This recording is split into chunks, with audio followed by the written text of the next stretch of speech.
In Japan this is becoming a problem too, because smaller religious groups, or even not so small religious groups, but not such mainstream religious groups, are often considered to be against the government's interests and are not given freedom to express what they think, what they want to express.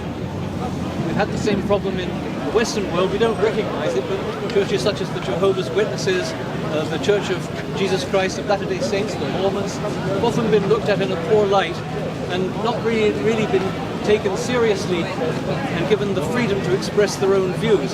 This goes on all over the world. The Unification Church in Britain also has had this issue. And the problem is that a stereotyping of a religion paints a wrong picture of that particular faith, kind of a biased view of that particular faith, and it ends up getting into the newspapers, onto the television.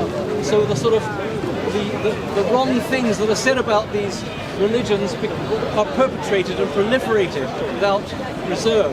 And so then, and this has happened in Japan. This is exactly what's happening in Japan. The particular case of the Family Federation, which was previously known as the Unification Church. A good example, which you see in the press often, is with reference to the Family Federation, is the article will start with something like, members of the Unification Church, mostly and often known as Moonies. And this term gets into the press and is perpetrated by the press, but in fact this term is not what the members of the Unification Church call themselves or what most normal people call them. It's what they're called only by a certain group of the media. So that's what I mean by stereotyping. It creates a negative image of a group for the purpose, and this negative image perpetuates, it's self-perpetuating.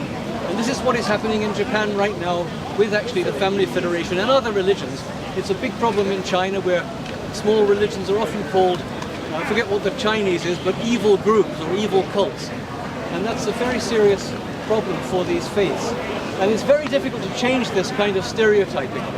Now, when you're a victim of it, when your group is a victim of it, it's very hard to change it, and sometimes it takes hundreds of years before, you know, the Baptists or the Catholic Church can regenerate its good reputation and good image.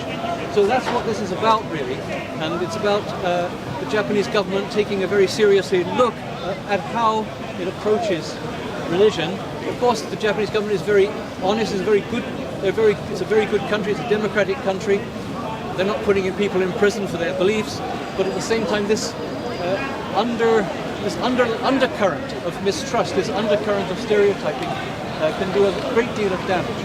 So I just wanted to make that point. Thank you very much. Thank you so much, Julian. And now Miyako-san.